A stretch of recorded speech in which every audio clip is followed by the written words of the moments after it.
perhaps our silver linings from those COVID days was there's a sense that we were all in this together, and we're a sense that we're a community, and that we had to look out for each other and take care of each other, and that if you weren't tested, if you weren't vaccinated, if you weren't safe, none of us were safe. And we didn't spend a lot of time talking about documentation status, or we were just looking out for each other. And you're right, Robert, back then, the Trump administration, one, was not that helpful, because if we did anything for the undocumented, they'd yank all of our funding, and we created a program that made sure that we looked out for each other and took care of each other. And I think that's broadly what I love about Soiree.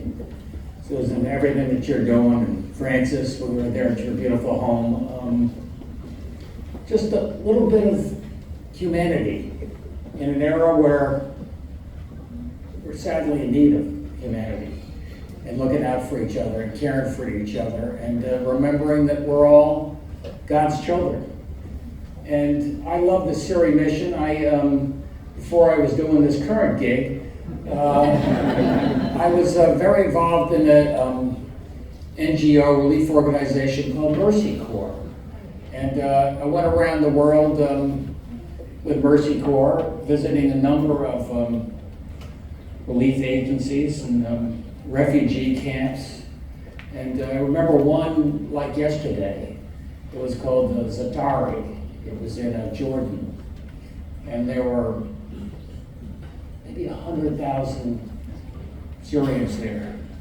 And mainly kids. Just remember, over half the folks in these camps were kids.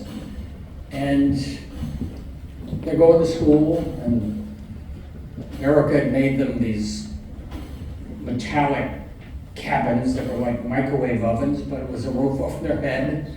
But the thing that I really remember was the fact that they had a couple little stores along the way, and one of the stores was a wedding store where you could rent a wedding gown by the day. And it just was a reminder to me, and I don't think it has to be a reminder to you, that these are all folks just trying to get by, young people trying to live their lives.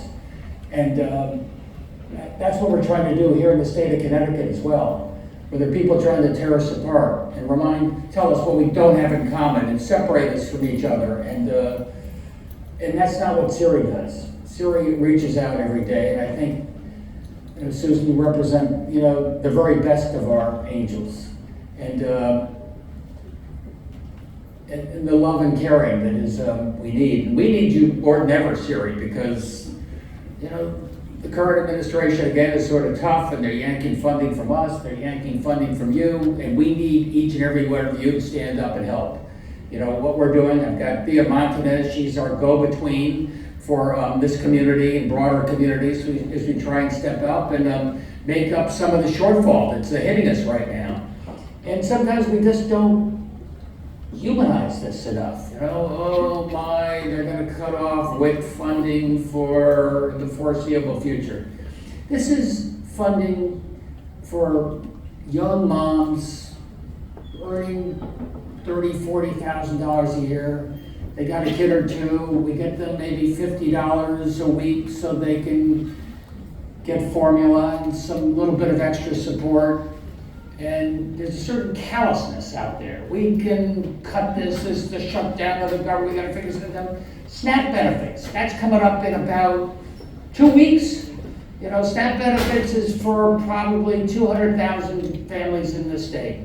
Gets them about $50 a month for that family, earning maybe up to 200% of poverty. And it's really quite remarkable, interesting. You say, oh my God, we're doing pretty well. The unemployment rate is low, the minimum wage is up, and yet you see a number of people waiting in line, looking for a little bit of support. A number of people at food share and the food banks stepping up. And what I fear most is a lot of the folks most in need are the ones that you're taking care of. These are, the refugees and the immigrants that, frankly, the Trump administration is trying to cut off at the knees. and say we're going to yank your Medicaid funding if you continue to support them with, health care. It reminds us full circle of why we did 4CT some time ago. So I want to say from the bottom of my heart, thank you for what you're doing for Soiree and stepping up, because we as a state are doing everything we can. I love this state. I think this state represents the very best of American values. I think Soiree represents the best of our values. And I just, Dick Blumenthal there for the naturalization citizenship ceremonies we occasionally go to, the incredible pride of these people who traveled here through hell and back to come to the United States of America. They get to raise their hand and get to pledge allegiance. They care more deeply about this country than anybody, and I want to make sure they know that we care about them. And that's what Soiree does. And you take care of folks coming here. They're coming here from Guatemala, they're coming here from Afghanistan, they're coming here from hell and back, and we just make them feel a little bit at home and make them feel welcome. And that's what each and every one of you are doing, with your generosity. And I can't do it. We can't do it without you. We really need folks like you to step up now more than ever. I see my friend Steve Fuzation back there. He reminds me every day what Soiree does for folks.